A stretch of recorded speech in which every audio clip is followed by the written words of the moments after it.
The man formerly known as Cat Stevens has led many lives, from teen idol to devout Muslim, and he's sold more than 100 million records in the process. From the origin of his stage name to his run-ins with Homeland Security, here are a few things you may not know about the Rock and Roll Hall of Famer. Before he had the name that his fans across the world would know him by, Cat Stevens was simply a boy with one heck of an eclectic heritage. Born Stephen Dimitri Georgiou, Cat's parents were both Greek Cypriots, though his father had immigrated to England and his mother was born and raised in Sweden. As Stevens recalled in a 2020 interview with Record Collector, "I was a Cockney kid raised Greek Orthodox and Baptist who then went to St. Joseph's Roman Catholic Primary School in Covent Garden, just off Drury Lane. It prepared me to take an observer's stance on life because I wasn't quite anything. I was a lot of things. It was a unique childhood for sure, but the sense of not belonging to any particular group also fostered an inherent loneliness within him. As he told Melody Maker in 1975, I was brought up close to Soho, but really I was isolated from both the English and the Greek community. Our family was totally an island." According to Record Collector, a simple statement from a friend of Cat's sister was the origin of his future stage name.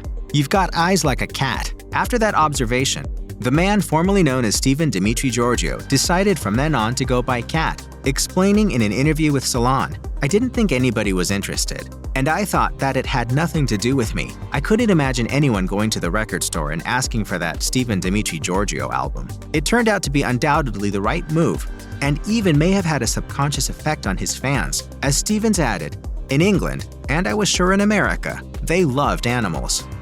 The freshly renamed Cat Stevens got his start performing at pubs and coffee houses in London, and quickly gained attention as a songwriter. The demos he recorded as a teenager wound up being cut by other artists, such as Here Comes My Baby, which became a hit for the Tremolos in 1967, and The First Cut is the Deepest, first recorded by P.P. Arnold that same year. Signed to a record deal with Decca Records at age 18, Stevens released his first album in 1967, Matthew and Son. After his lead single, I Love My Dog, hit number 28 on the UK charts. His label was keen to market Stevens as a teen idol and sent him on tour as an opening artist for acts ranging from Engelbert Humperdinck to Jimi Hendrix. Hendrix even became something of a mentor to the young pop singer, with Stevens telling Gold Radio that the legendary guitarist was, quote, "probably my closest friend." Yeah, basically, he was a quiet, sort of introverted person. I mean, he was high on a few things.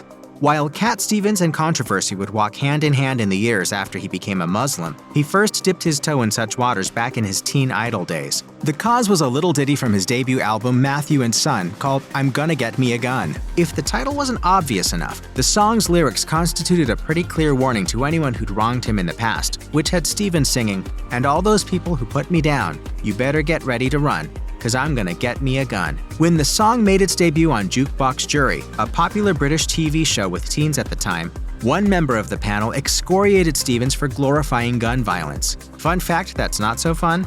The panelist was none other than Jimmy Savile, a popular British TV personality who was later exposed as a predatory pedophile. So he in particular really shouldn't have been the one to be throwing stones. Interviewed by New Musical Express at the time, Stevens felt that the lyrics had been taken out of context, as he explained, "Well, I liked the controversy in the beginning, but it got hectic, and I don't want anybody to feel bad or brought down, nor to entice kids to buy guns, but I see now that it was my fault for not explaining the context before it was released." Just as Cat Stevens' promising career as a pop sensation was on the rise, everything came to a screeching halt in 1968 when the young singer was diagnosed with severe tuberculosis. Not only was he forced off the road, the illness nearly took his life and doctors ordered him to rest up for a full year in order to regain his health. While it was undoubtedly a daunting obstacle for his career, Stevens took the forced vacation as a chance to work on himself. As he later told Mojo, "I was smoking a lot, dope as well, but mostly cigarettes. So then along came this disease and I was stuck with it. It was a kind of godsend in a way for me. That period was my blossoming into who I wanted to be." After months of hospitalization, he spent the next year rebuilding his strength and rediscovering himself as an artist, while also making some major lifestyle adjustments. He reiterated his belief that the illness was a blessing in disguise during an interview with Guitar World, saying, "This was a chance for me to break free of the image and to kind of find myself. And I was looking very, very deeply into my psyche of who I was." And that spiritual exploration began in the hospital. And I decided to aim a little bit higher than this world and try to find out a little bit about what was going to happen next. Cat Stevens didn't just talk the talk about how he became a different person after his illness. If you go back and listen to his early recordings, you'll find that they're markedly different from the work that came after his bout of tuberculosis.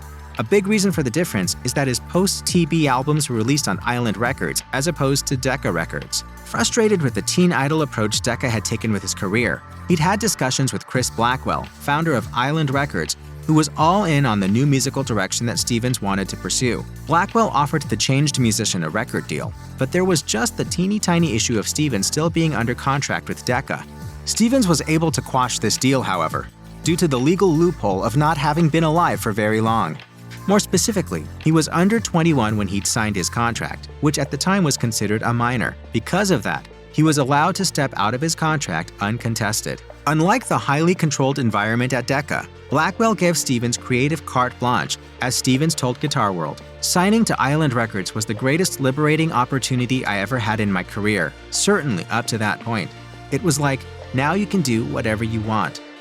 A Cat Stevens album is a treat for both the ears and the eyes, thanks to its distinctive hand-drawn cover art, and the hands providing the art come courtesy of the musician himself. It's less surprising if you know that Stevens studied art before becoming enmeshed in music, but that's not the only way he's brought the visual art process into his songs. According to Stevens himself, he'd come to view the process of creating a song as identical to that of painting, writing in a Facebook post, "I converted my artistic skills into painting with words and painting with music, you know?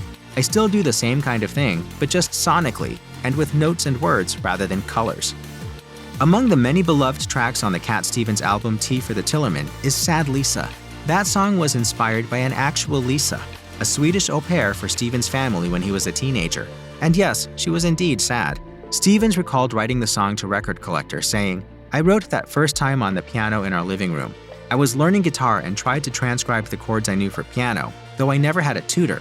I thought it had a beautiful, almost classical melody and a French lilt like those melancholy ballads they excel at."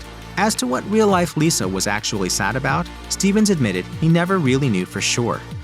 One of Cat Stevens' most enduringly popular songs has been his 1970 single Wild World, written about his relationship and breakup with Patty D'Arbanville.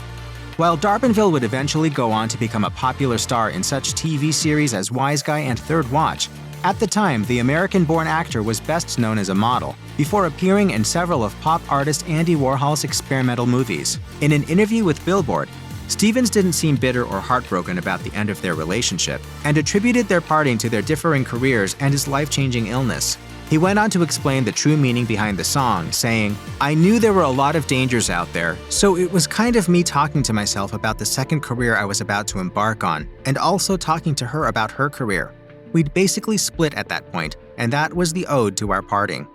Most people try to limit themselves to one life-changing near-death experience, but Cat Stevens is not most people apparently. While in Malibu in 1976, Stevens decided to take a swim, but as he recalled during an appearance on BBC Radio's Desert Island Discs, he'd picked the wrong time of day. While in the water, a strong current pulled him further out to sea while he fought a losing battle to swim to shore.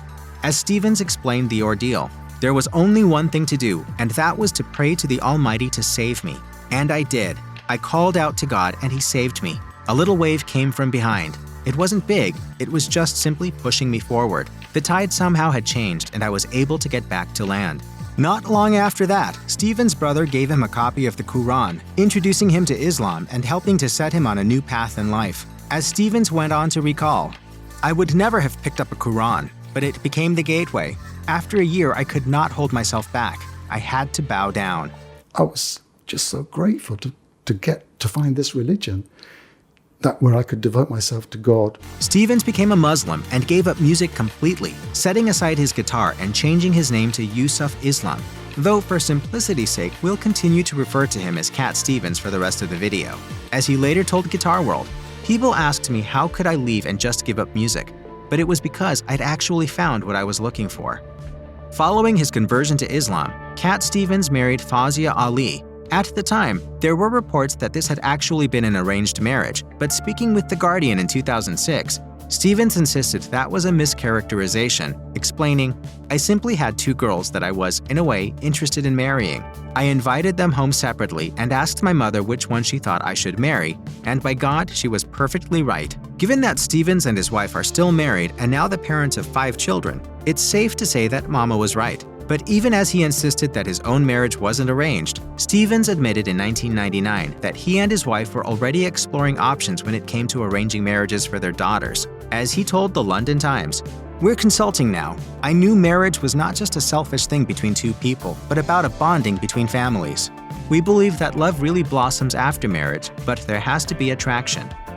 With a new religion and a new name came a new passion for the man formerly known as Cat Stevens. After finding a surplus of time thanks to no longer touring and recording, Stevens instead chose to focus his energy and money on establishing some Muslim schools in London, beginning his new mission after he and his wife welcomed their first child. As Stevens told the Mosaic Network, "I suddenly thought, hang on, what school am I going to send her to? I had a job to teach my child not only to be academically successful, but how to live." He, his wife, and a group of like-minded friends decided to set up a school, and their work eventually grew into 3 schools. 2 of those schools are run by the Islamic Circle organization Bronsbury College, which is for boys, and Islamia Girls School, both operating under the guidance of Yusuf Islam Foundation schools. Cat Stevens' embrace of the Muslim faith and transformation into Yusuf Islam seems to be a beautiful period in his life, but things took a dark turn after the publication of Salman Rushdie's controversial 1988 novel, The Satanic Verses. Rushdie was decried for blasphemy by Muslims worldwide due to the book's depiction of the Prophet Muhammad, with the book sparking violent protests and attacks on bookstores that carried it. That ire turned deadly when Ayatollah Khomeini, supreme leader of Iran, issued a fatwa against the writer, resulting in a bounty of $3 million on Rushdie's head. That was when Stevens jumped in, reportedly declaring his full support of the Ayatollah's call for Rushdie to be put to death. When appearing on a British TV show, Stevens discussed a protest in which Rushdie was burned in effigy and declared, "I would have hoped that it'd be the real thing." Apparently worried he wasn't being clear enough about his feelings, Stevens went on to state that if Rushdie showed up at his home seeking asylum, he'd rat him out, saying, "I might ring somebody who might do more damage to him than he would like. I'd try to phone the Ayatollah Khomeini and tell him exactly where this man is." Fans of the singer's gentle, lovely music were obviously horrified, and radio stations stopped playing his songs. He hasn't been Cat Stevens for a long time. He's a different guy. Years later, Stevens insisted he'd been set up by journalists and wasn't actually calling for Rushdie's death, telling The Guardian in 2020, "I was cleverly framed by certain questions. I never supported the fatwa."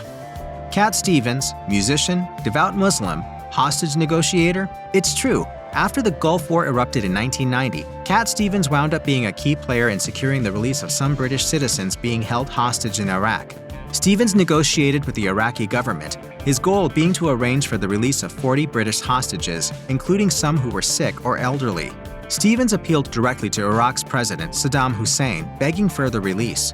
Ultimately, Stevens wasn't able to free all of them, but did manage to convince Hussein to free 4, all of whom were Muslim. In 2004, Cat Stevens, then still going by Yusuf Islam, boarded a commercial jet airliner in London, heading to Washington, D.C., though in the end it wasn't his final destination. The flight was diverted to Maine, where Stevens was taken off the plane and apprehended by federal agents.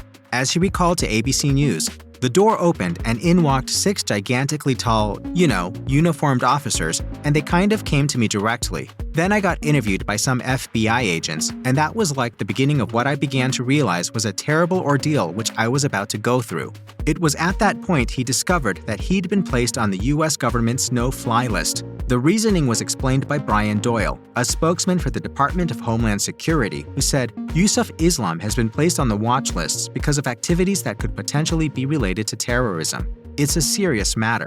Another government official, who wished to remain anonymous, told CBS News that authorities had reason to believe that Stevens had been donating to terrorist organizations, including Hamas. In the end, Stevens was sent back to London and barred from entering the US. But the ordeal wasn't all bad news, as Stevens joked. "The one positive thing I can say is that a lot of security officers are pleased because they got my autograph."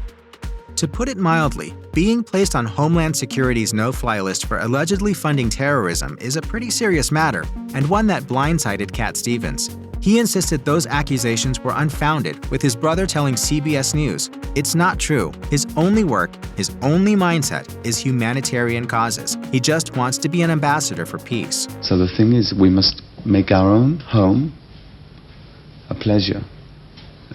with all of us. Despite his insistence that the allegations were false, there had been another eyebrow-raising incident in the past. In July 2000, he was deported from Israel shortly after arriving in Jerusalem. At the time, the government claimed that when he'd previously visited in 1988, he secretly delivered thousands of dollars to Hamas, with an Israel government official telling Reuters there was a problem with allowing him into the country because he is a Hamas supporter. Stevens, however, has continually denied offering any support to terrorist groups, saying in a statement on his website, "Like all right-minded people, I absolutely condemn all acts of terrorism." According to Stevens, his 1988 visit to Israel had been mischaracterized by the government, claiming that he'd actually been there to provide humanitarian aid to Palestinians who'd been injured by Israeli soldiers. In his statement, Stevens denied providing either money or support to Hamas, going on to write, "But according to the viewpoint of the Israeli authorities, whenever a person feels sorry for the poor victims of occupation, including orphans, the disabled, widows, and medical cases, if you try to help give charity to them, be warned, you may be considered a terrorist." When it was released in 2001, critics and cinema fans alike were enraptured with Baz Luhrmann's lavish musical Moulin Rouge, but it seems that Cat Stevens didn't find himself caught up in the spectacle. While making the film, Luhrmann planned to open the film with Cat Stevens' father and son, and as Luhrmann explained in an interview with Cinema Blend, there was even a preliminary test filmed in which Ewan McGregor sings the song. However, when Stevens was approached about granting permission to use the song in the film, he refused, with Luhrmann explaining, "I absolutely respect him, and I want to be crystal that I was not in any way disrespectful of Cat Stevens' decision." Cat said, "Look, I read the script, and as a Muslim, they're not married, and they're together, and I can't allow that." However, Luhrmann recalled subsequently reading an interview in which Stevens admitted he regretted not allowing the song to be included in the film, and that after a conversation with the former musician, he had agreed to use the footage for the film's Blu-ray release. It seems that people like hearing a Cat Stevens song, even if he's not the one singing it. From the beginning of his career, other artists have recorded versions of his songs, sometimes to massive success. Rod Stewart's cover of The First Cut Is the Deepest spent 12 weeks on Billboard's Hot 100 in 1977, peaking at number 21. More than 2 decades later, Sheryl Crow scored an even bigger hit with her 2003 cover of that same song, which spent a whopping 36 weeks on Billboard's Hot 100, climbing to number 14. It seems that Stevens is highly regarded among a vast array of his peers, with a diverse group of music legends ranging from Pearl Jam to Wayne Newton to Johnny Cash to Dolly Parton to Patti LaBelle to Elton John, all counting a Cat Stevens cover among their work. Besides the songs just being flat-out good, one reason all these artists may have for covering Stevens' work is that he wasn't going to sing them himself. After Stevens converted to Islam, he attempted to distance himself from his music, even asking his record company to stop selling his records. Over time, though, he'd come to embrace his old songs, writing on his website, "Today, my songs of the past represent a very important and dynamic period of my life and stand as a record of my innermost spiritual hopes and inspired dreams." Sometimes, there's a song that needs to be sung. Maybe you've got to sing it. Carly Simon and Cat Stevens go all the way back to 1969. Before she became known the world over, she got her big break when she was selected to open for Cat Stevens at famed LA venue The Troubadour. She was then asked to open for him at Carnegie Hall in New York City, and she invited him over for dinner for what would be their first date. Recounting the evening to Steve Baltin for his book, Anthems We Love, she revealed that she was nervous about their meetup and Stevens was running late. To calm her nerves, Simon posted up on her bed with her guitar and began singing about how much she was anticipating his arrival, going on to say, "So I just started the song and I wrote the whole song, words and music, before he got there that night." You just might be familiar with the song, her 1971 hit Anticipation, which spent 13 weeks on Billboard's Hot 100.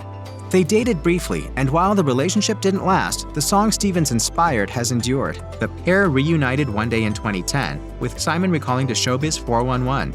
"I'd just gotten back from a day of publicity. I had mascara all over my face, and they said, 'Yusuf Islam is here to see you.' I hadn't seen him since 1976. I cannot tell you how good it was to see him. He hasn't changed. He's just remarkable." Anyone who's seen Cat Stevens live or even listened to his recordings would certainly feel that he'd developed a certain degree of prowess on the guitar. Well, actually, one person may not be a fan of his playing: Stevens himself. He admitted in an interview with Guitar World that as a self-taught guitarist, he lacks the technical skills that many trained guitar players possess. As he went on to say, I never really learned the intricacies of finger picking properly.